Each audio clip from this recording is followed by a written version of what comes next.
YouTube ವೀಕ್ಷಕರಿಗೆ ನನ್ನ ಅನಂತ ನಮಸ್ಕಾರಗಳನ್ನು ತಿಳಿಸ್ತಾ ಭಗವಂತನ ಆಶೀರ್ವಾದವನ್ನು ಕೂಡ ಬೇಡ್ತಾ ಇವತ್ತಿನ ಒಂದು ಎಪಿಸೋಡನ್ನು ಪ್ರಾರಂಭ ಮಾಡ್ತಾಯಿದ್ದೀನಿ.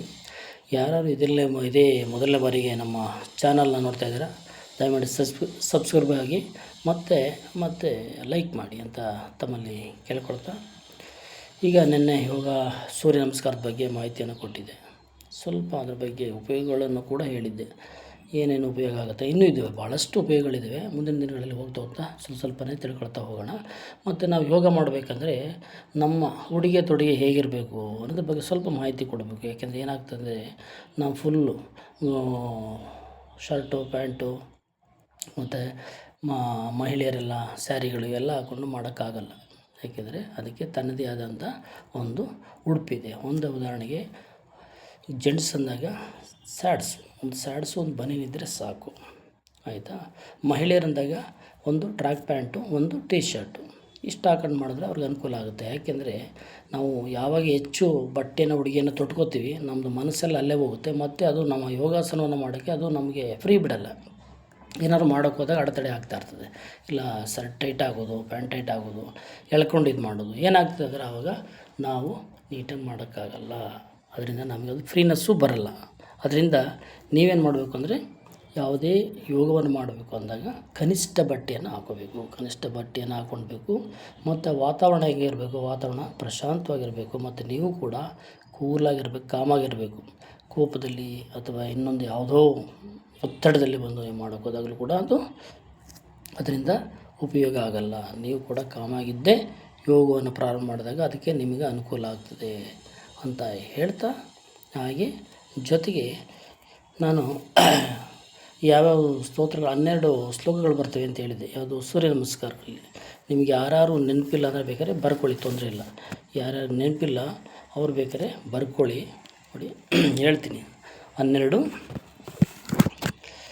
ಶ್ಲೋಕಗಳು ಯಾವ್ಯಾವ ಒಂದು ಸೂರ್ಯ ನಮಸ್ಕಾರ, 12 ಸೂರ್ಯ ನಮಸ್ಕಾರ ಅಂತ ಹೇಳಿದ್ದೀನಲ್ಲ, ಅದಕ್ಕೆ 12 ಸೂರ್ಯ ನಮಸ್ಕಾರಕ್ಕೆ ಒಂದು ಮೊದಲನೇ ಅಂದರೆ ಬೇಕಾದ್ರೆ ಹಿಂದೆ ಮುಂದೆ ಹೇಳ್ಬೋದು, ಏನು ತೊಂದರೆ ಇಲ್ಲ.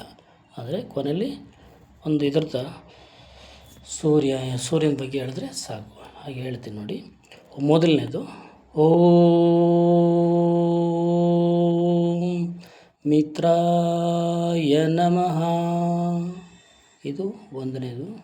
ಹಾಗೆ ನಿಮಗೆ ನೆನಪಿಲ್ಲ ಅಂದರೆ ಎಲ್ಲನೂ ಒಂದು ಬುಕ್ಕಲ್ಲಿ ಬರೆದಿಟ್ಕೊಂಡು ನಿಮಗೆ ಸೂರ್ಯ ನಮಸ್ಕಾರ ಮಾಡಬೇಕಂದ್ರೆ ಹೇಳ್ಕೊಂಡ್ರೆ ಅನುಕೂಲ ಆಗ್ತದೆ. ಎರಡನೇದು, ಹಾಗೆ ನಮ್ಮ ರಾಗನೂ ಕೂಡ ಹೀಗೆ ಬರಬೇಕು. ಸುಮ್ಮನೆ ಏನೋ ಕಾಟಾಚಾರಕ್ಕೆ ಹೇಳಿದ್ರೆ ಅದು ನಮಗೆ ಮನಸ್ಸಿಗೆ ಇಂಪನ್ನು ಕೊಡಲ್ಲ. ಆದ್ದರಿಂದ ನಾವು ಈ ಥರನೇ ಹೇಳ್ಕೋಬೇಕು. ಓಂ ರಭಯೇ ನಮಃ, ಹೀಗೆ ಎರಡನೇದು. ಅದೇ ಥರ ನೀವು ಕೂಡ ಹೇಳಬೇಕು, ಆಯಿತಾ. ಹೇಳ್ಕೊಂಡು ಮಾಡಬೇಕು. ಹಾಗೆ ಓಂ ಭಾನುವೇ ನಮಃ, ಹಾಗೆ ನೀವು ನಮಸ್ಕಾರವನ್ನು ಮಾಡ್ಕೊಂಡು ಹೇಳಬೇಕಾಗುತ್ತೆ. ನಿಮಗೆ ಗೊತ್ತಾಗುತ್ತೆ ಸೂರ್ಯ ನಮಸ್ಕಾರ ಮಾಡಬೇಕಾದ್ರೆ. ಓಂ ಖಗಾಯ ನಮಃ, ಹಾಗೆ ನಾಲ್ಕನೇದಾಯಿತು. ಐದನೇದು ಓಂ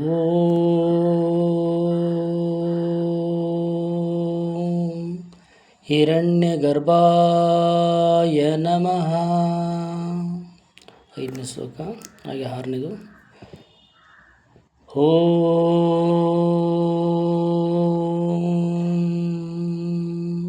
ಅರ್ಕಾಯ ನಮಃ, ಹಾಗೆ 7ನೇದು ಓಂ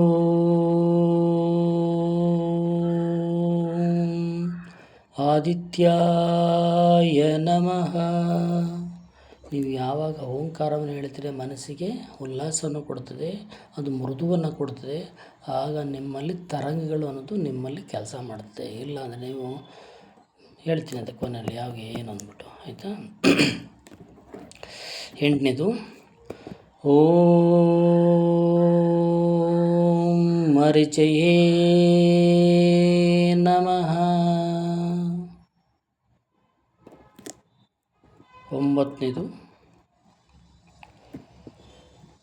ಓಂ ಸವಿತ್ರೇ ನಮಃ. 10ನೇದು ಓಂ ಪೂಷ್ಣೇ ನಮಃ. ಹಾಗೆ 11ನೇದು ಓಂ ಭಾಸ್ಕರಾಯ ನಮಃ. ಹೀಗೆ ಗಮನವಿಟ್ಟು ನಾವು ಹೇಳಬೇಕು. ಮನಸ್ಸಿಗೆ ಮೃದುವನ್ನು ನೀಡುತ್ತೆ, ನಮ್ಮ ಮನಸ್ಸಿನಲ್ಲಿ ಇಂಪನ್ನು ಉಂಟು ಮಾಡುತ್ತೆ.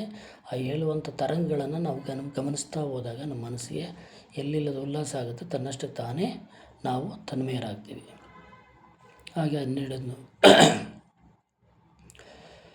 ಓಂ ಶ್ರೀ ಸವಿತ್ರ ಸೂರ್ಯನಾರಾಯಣಾಯ ನಮಃ. ಹೀಗೆ ನಾವು ಪ್ರಾರ್ಥನೆಯನ್ನು 12 ಶ್ಲೋಕಗಳಿದ್ದಾವೆ. 12 ಶ್ಲೋಕಗಳನ್ನು ಒಂದೊಂದು ಶ್ಲೋಕಗಳು ಒಂದೊಂದು ಸೂರ್ಯ ನಮಸ್ಕಾರಕ್ಕೆ ಮಾಡ್ತಾ ಹೋಗಬೇಕು. ನೀವು ಎಷ್ಟು ಜಾಸ್ತಿ ಮಾಡ್ತೀರಾ ಇದೇ ಶ್ಲೋಕಗಳನ್ನು ಪುನರಾವರ್ತನೆ ಮಾಡಿದ್ರೆ ಆಯಿತು, ಏನು ತೊಂದರೆ ಇಲ್ಲ. ಆದರೆ ನಾನು ಮೊದಲೇ ಹೇಳಿದೆ, ಯಾಕೆ ಗಮನವಿಟ್ಟು ಹೇಳಬೇಕು, ದೀರ್ಘವಾಗಿ ಹೇಳಬೇಕು, ಅದನ್ನು ಓಂಕಾರವನ್ನು ಸೇರಿಸಿ ಹೇಳಬೇಕು. ಅಂದರೆ ಈಗ ವಂಸವಿತ್ರೇ ನಮಃ, ಹಿರಣ್ಯಗರ್ಭಾಯ ನಮಃ, ಅದೇನಾಗುತ್ತೆ, ಮಕ್ಕಳು ಮಾತಾಡ್ದಂಗೆ ಆಗ್ಬಿಡುತ್ತೆ. ಮಾತಾಡ್ದಾಗ ಅಂದಾಗ ನಮಗೆ ಅದರಲ್ಲಿ ಅವೇರ್ನೆಸ್ಸು ಇರೋಲ್ಲ, ನಮಗೆ ಇಂಟ್ರೆಸ್ಟು ಇರೋಲ್ಲ. ಅದನ್ನು ನಾವು ಏನು ಮಾಡ್ತಾಯಿದ್ದೀವಿ ಅನ್ನೋ ಕೂಡ ಗಮನವೂ ಕೂಡ ನಮಗಿರಲ್ಲ. ಅದರಿಂದ ಏನು ಮಾಡಬೇಕು ನೀವೇನೆಂದರೆ, ಆ ಓಂಕಾರವನ್ನು ತಗೊಂಡು ನೀವು ಅದನ್ನು ಹೇಳಿದಾಗ ನಿಮ್ಮ ಮನಸ್ಸು ಮೇಲೆ ತನ್ಮಯರಾಗಬೇಕು.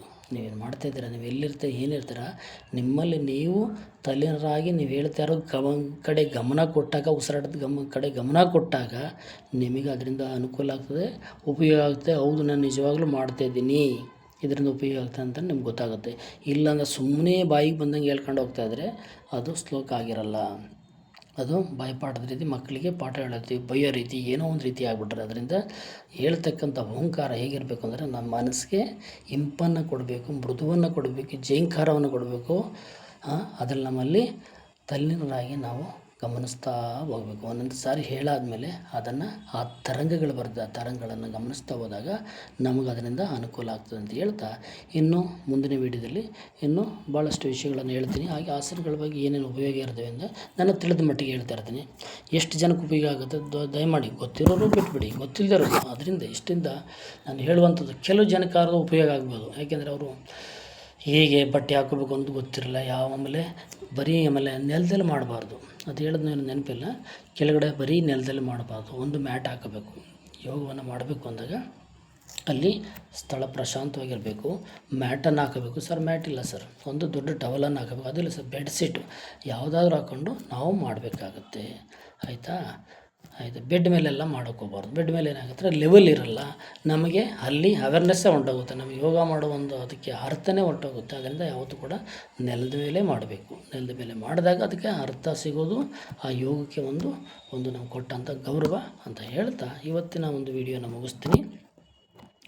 ಯಾರ್ಯಾರು ನಮ್ಮ ಚಾನಲ್ನ ಸಬ್ಸ್ಕ್ರೈಬ್ ಆಗಿಲ್ಲ ಅವ್ರು ದಯಮಾಡಿ ಸಬ್ಸ್ಕ್ರೈಬ್ ಆಗಿ ಮತ್ತು ಲೈಕ್ ಮಾಡಿ ಅಂತ ಹೇಳ್ತಾ, ಇಲ್ಲಿವರೆಗೆ ವೀಕ್ಷಣೆ ಮಾಡಿದಂಥ ಎಲ್ಲ ಯೂಟ್ಯೂಬ್ ವೀಕ್ಷಕರಿಗೆ ನನ್ನ ಅಭಿನಂದನೆಗಳನ್ನು ಸಲ್ಲಿಸ್ತಾ, ಭಗವಂತನ ಆಶೀರ್ವಾದವನ್ನು ಬೇಡ್ತಾ ನನ್ನ ಇವತ್ತಿನ ಒಂದು ಎಪಿಸೋಡನ್ನು ಮುಗಿಸ್ತಿದ್ದೀನಿ. ಜೈ ಹಿಂದ್, ಜೈ ಕರ್ನಾಟಕ ಮಾತೆ. Thank you.